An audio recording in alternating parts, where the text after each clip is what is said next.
이어서는요, 사례 발표를 함께 하시겠습니다. 세 가지의 사례 발표가 준비되어 있는데요. 첫 번째 사례 발표는 최칠문 SH공사 컴팩트시티 사업단 담장님께서 기반시설 복합화를 위한 이 컴팩트시티 사례를 이야기해 주시겠습니다. 사례 발표를 위해서 그럼 최칠문 SH공사 컴팩트시티 사업단 단장님을 무대로 모시겠습니다. 큰 박수 부탁드립니다.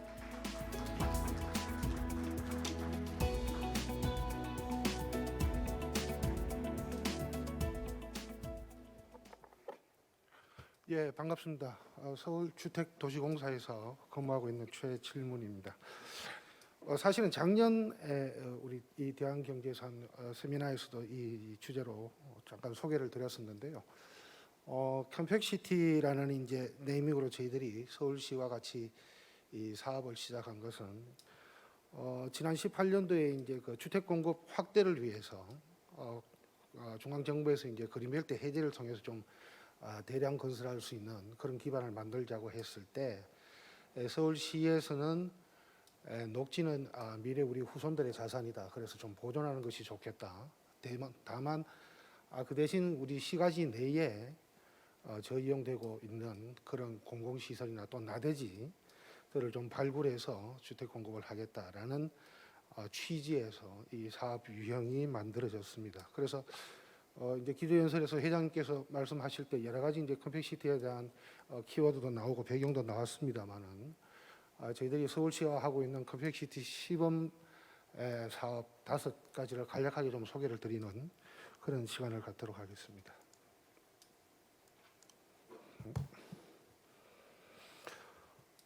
예, 그 컴팩시티는 조금 전에 말씀드린 것처럼 5개 시범 사업이 진행되고 있습니다만 오늘은 5개 시범 사업에 대해서 간략하게 말씀드리고 신내사 도로를 이용한 컴팩시티 사업에 대해서 조금 더 좀 깊이 있게 말씀을 드리겠습니다. 아까 말씀드린 것처럼 컴팩시티 사업은 이제 공공주택의 공급을 원활하게 하기 위한 하나의 이제 수단으로 차용이 됐기 때문에 그런 주택과 인구에 관한 지표 몇 가지를 좀 짚고 넘어가야 될 것 같습니다. 우리가 천만 도시 서울이라고 말씀합니다만은 이미 2020년에 990만으로 젊은 친구들이 이제 주거의 어려움으로 교회로 나가는 바람에 줄어들고 있고요. 국가 통계청에 의하면은 2034년이면 900만 이하로 또 47년에는 약 830만까지 줄어들 것으로 이렇게 인구 추계를 하고 있습니다. 그런 반면에 가구 수는 1, 2인 가구의 분화에 따라서 오히려 증가하는 양상을 보입니다. 그 중에 1, 2인 가구비가 이미 13년도에 50%를 상회를 하고 20년에는 60%까지 이렇게 차지하는 것으로 나타나고 있습니다. 주택 보급률에 있어서는 2019년도 기준 자료가 되어 있는데요. 전국은 104.8%지만 서울은 100%에 조금 못 미치는 96%로 이렇게 통계 자료는 얘기를 하고 있습니다. 또 인구 1000명당 주택수라는 지표에서는 서울이 347호 정도가 되는데 선진국에 비해서는 좀 낮은 것으로 이렇게 나타나고 있고 또 주택 시장의 안정화를 위해서 우리가 공공임대주택의 재고량을 중요하게 생각을 하고 있는데 서울의 경우에는 2019년도 기준에 8%에서 9% 정도 되는 것으로 이렇게 보고 있습니다. 물론 이제 선진국 같은 경우는 20%에서 이제 33%까지 이렇게 이제 돼 있는데요. 아마 전문가들은 17%에서 24% 정도가 공공임대주택 재고량이 확보가 돼야지 주택 시장에서 그 안정화에 기여를 할 수 있다 이렇게 보고 계신 것 같습니다. 지금 이제 그 시장님이 새로 오시면서 또 발표한 서울비전 2030에 의하면 여기에서도 다양한 유형 또 다양한 수요층을 겨냥한 주택을 연간 약 8만 호를 공급하겠다라고 이제 그 의욕을 밝혔고요. 우리가 주택 공급 주체로서는 이제 민간 부분과 공공 부분을 생각할 수 있겠습니다만은 이 수익성이 나지 않는 주거 취약계층을 위한 공공임대주택은 공공 부분이 담당해야 될 역할이라고 생각을 하고요. 그 중에서도 요즘에는 이제 매입형 공공임대주택의 물량이 좀 늘어나고 있는 추세이긴 합니다만 여전히 신규주택을 건설한다는 취지에서는 건설형 공공주택이 하나의 큰 중요한 축으로 우리가 또 수단으로 지속이 돼야 된다라는 생각을 하게 됩니다. 그런 차원에서 주택은 공공주택은 계속 공급이 돼야 됨에도 불구하고 이러한 주택을 이제 건설할 수 있는 택지를 찾기가 이제 힘들어졌다. 그래서 저희들이 이제 자료를 좀 이제 보면 2014년도 이전에 GB를 해제하면서 대규모 이제 서울 시내에서 택지 공급이 이루어졌는가 하면 우리가 2017년, 18년도에 아직 뭐 착공은 되지 않았습니다만은 개포지구, 우리 소위 말하는 구룡마을이라고 하는 개포지구와 방배지구를 제외하고는 거의 공공택지 지구 지정이 없는 그러한 실정입니다. 이러한 상태에서 이 컴팩시티라는 것은 시 외곽지에 녹지는 보존을 하되 그 시가지 내부에 저희용되고 있는 기반 시설 부지를 활용해서 택지로서 활용을 해보자라는 사업이 되겠고요. 그렇게 함으로써 또 여러 가지 이제 부차적인 인센티브를 얻게 되는데 시 외곽지의 주택 단지를 신규 개발했을 때에 신규 투자가 돼야 되는 인프라스트럭처 같은 신규 투자 부분에 기존의 시설들을 활용할 수 있기 때문에 그런 부분에서 상당히 강점이 있다라고 이제 말씀을 드릴 수가 있겠습니다. 또 한 가지는 기존에 이제 그 시가지에 저용되고 있는 부지를 활용을 하기 때문에 대중교통 접근성이 좋은 그런 입지를 저희들이 볼 수가 있고요. 그러므로서 개인 승용차에 의존하지 않고 대중교통 지향형의 TOD 개발을 할 수 있다. 이렇게 말씀을 드릴 수가 있겠습니다.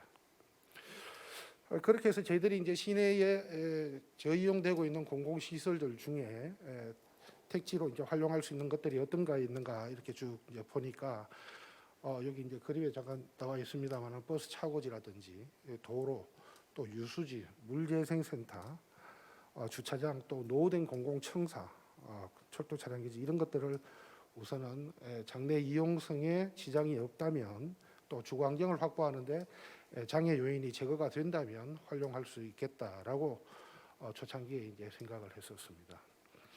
그렇게 해서 저희들이 우선은 세계 유형 5개 사업을 시범 사업으로 추진을 하게 됐습니다. 그래서 도로를 이용한 신내사 컴팩시티라고 이름이 지어진 북부간선도로 입체화 사업, 그다음에 빗물 펌프장을 신규로 설치 내지는 그 용량을 증설을 하면서 상부의 잉여 용적률을 활용해서 주택 공급을 하는 연희 정산의 빗물 펌프장 복합화 사업. 그다음에 대규모 나대지상의 단일 용도로 쓰고 있는 시내버스 공영 차고지 중에 장지동과 강일동에 2개 버스 차고지를 활용한 장지 강일 컴팩시티를 설계 공모를 통해서 당선작을 만들고 현재 열심히 설계를 하고 있습니다. 우선 도로를 이용한 시내 컴팩시티 같은 경우는 지금 왼쪽에 이제 그 위성 사진이 보입니다만은 북부간선 도로로 인해서 생활권이 단절된 북쪽에 지금 보이는 것이 이제 신내 3지구라고 되어 있습니다만은 이것이 이제 그 각기 다른 시기에 이제 개별적으로 시행된 그런 택지 개발 사업 때문에 총체적으로 이렇게 종합적인 마스터 플랜에 의해서 된 것이 아니고 각 시기마다 이제 다르게 시행이 됐습니다. 그러다 보니까 신내 3지구는 이 거대한 기반 시설로 기존 생활권과는 좀 단절된 고립된 아일랜드화되어 있는 단지로 이렇게 보실 수가 있고요. 이런 것들을 도시 맥락 차원에서 같이 생활권을 연계시키는 것을 하나의 큰 목표로 또 하고 있습니다. 두 번째 차고지를 이용한 컴팩시티인데요. 사실은 이제 그 1990년대 말부터 시작됐죠. 이제 시내버스 준공영화 제도에 의해서 버스의 이제 특성이 그렇습니다만은 기종 정부의 버스 차고지를 저희들이 이제 공영 차고지를 만들었습니다. 이때는 사실은 시가지의 제일 끝단이었죠. 그런데 이것이 이제 세월이 지나면서 도시가 확장되고 발달을 하면서 주변 지역이 지금 밑에 보시는 그림과 같이 주택 단지로 완전히 바뀌게 됩니다. 그러면서 차고지가 이렇게 노출되어 있는 시설이 주거 환경에 위해를 끼치는 비적합 시설로 이렇게 바뀌게 됩니다. 또 더군다나 이제 버스라는 것이 디젤 엔진에서부터 시작해서 지금 CNG로 되고 있습니다만은 또 이제 그 전기나 수소로 에너지원이 이제 바뀌게 되죠. 그러한 시기에 맞춰서 또 성능 개량을 해야 되고 또 현대화해야 되는 시점에 와 있기도 합니다. 그래서 그러한 것들을 같이 충족을 시키면서 잉여되는 용적률을 우리 생활 SOC나 공공주택을 건설해보자라는 취지에서 시작된 거고요. 아까 말씀드린 연희정산 빗물 펌프장은 마찬가지입니다. 주변에 우수 배제를 위해서 이제 빗물 펌프장이 새로 만들어지거나 또 용량 증설이 필요한데 이것들을 빗물 펌프장이라는 것은 이제 하천으로 이제 배제시키는 시설이기 때문에 기본적으로 지하 쪽에 설비들이 들어가게 되고 지상부에 좀 남는 것을 이러한 우리가 필요한 도시 기능들을 넣는 이런 사업으로 이제 진행을 하게 됩니다.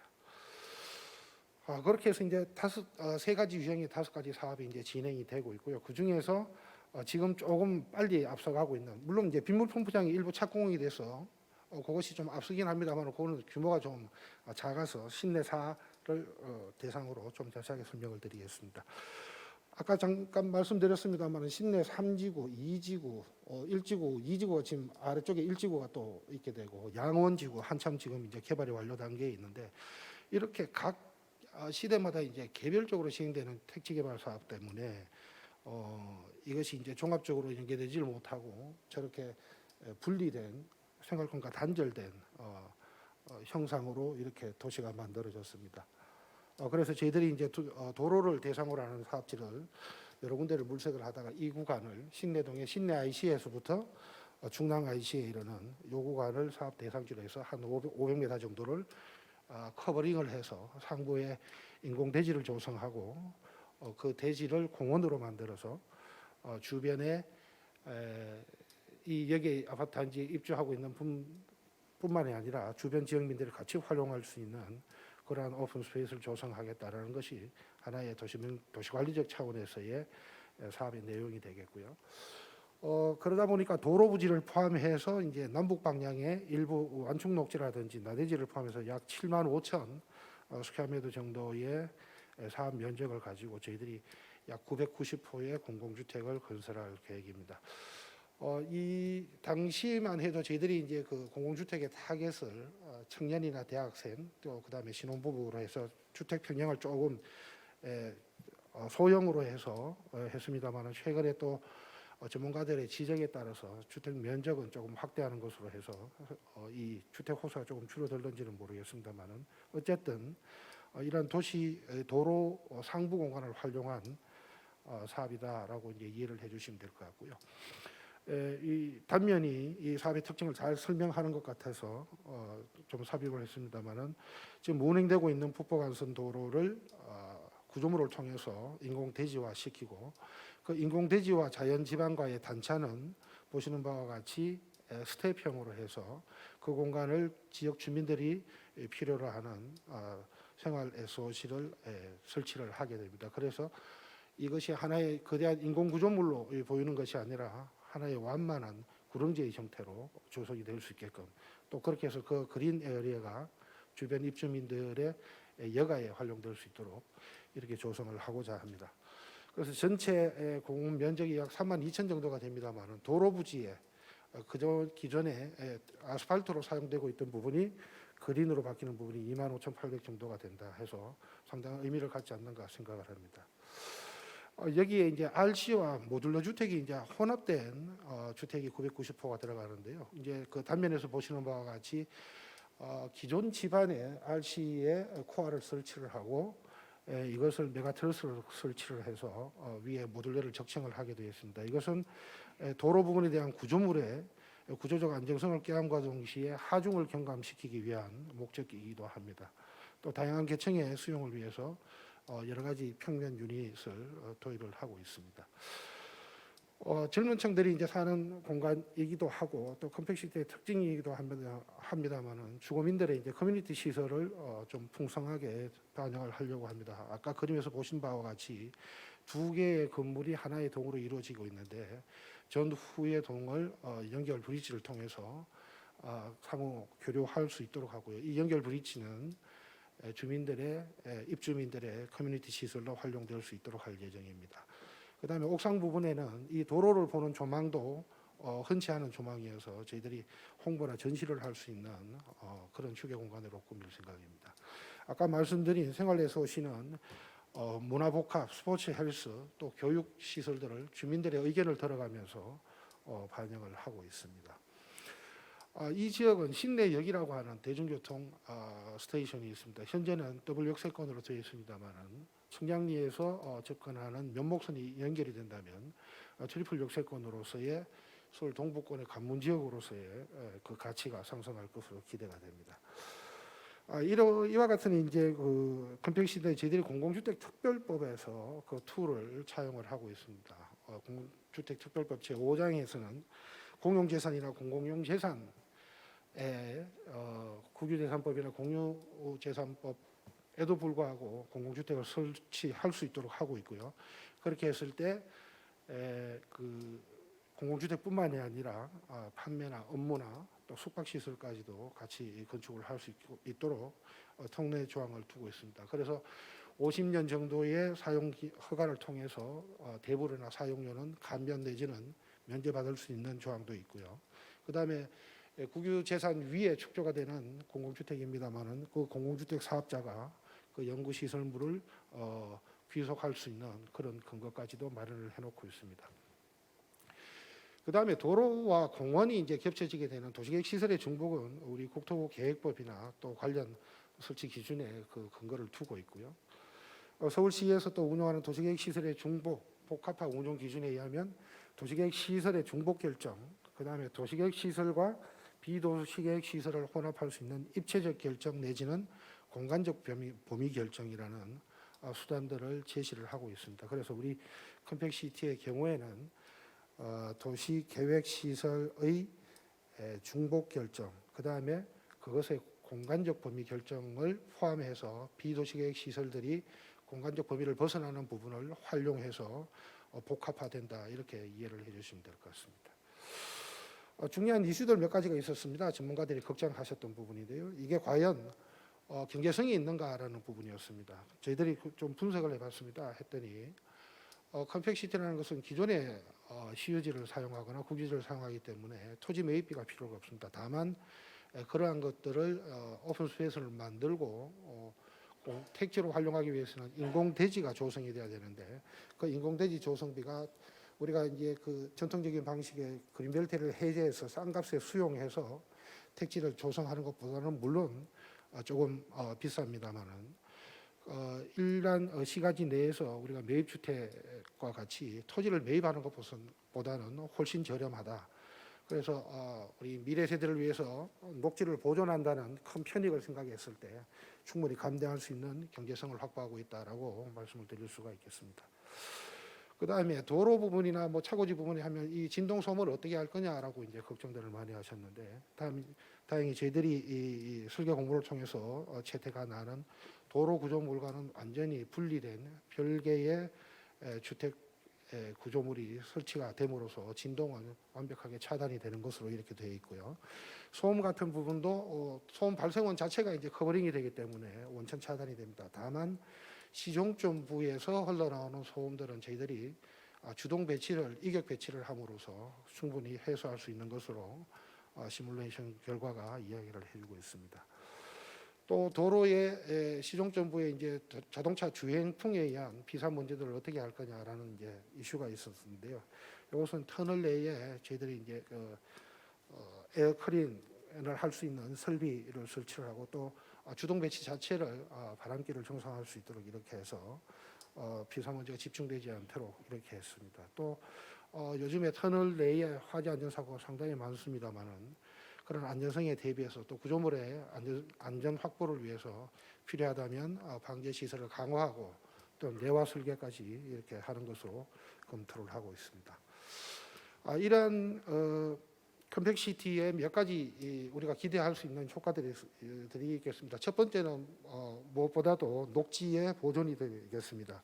녹지에 훼손이 없이 저희들이 필요한 공공주택을 지속적으로 공급할 수 있는 택지를 만들 수가 있다. 그래서 아까 말씀드린 5개 시범사업지구에서 약 2,800호 정도의 택지를 주택을 건설할 수 있는 택지를 확보했고 이것은 저희들이 최근에 이제 지구 지정한 개포 구룡마을의 주택 공급량과 맞먹는 수준입니다. 그다음에 5개 사업지구에서 저희들이 약 3만 5천의 생활 SOC를 공급을 할 수가 있습니다. 땅 한 평 사지 않고 영등포 구청의 2배 정도 되는 연면적의 건축물을 주민들한테 돌려줄 수 있는 겁니다. 그 다음에 도로나 차고지와 같이 아스팔트 포장면으로 된 불투수 포장 구간을 저희들이 인공대지이긴 합니다만 생태 면적 구간으로 이렇게 조성을 합니다. 서울시가 아시는 것과 같이 선진 해외 도시에 비해서 1인당 공원 면적이 상당히 낮습니다. 그런데 공원을 조성하기 위해서 땅을 매입하는 것도 어려운 일이지만 기왕에 가지고 있는 것들을 이렇게 활용하는 것도 또 다른 의미가 있지 않나 생각을 합니다.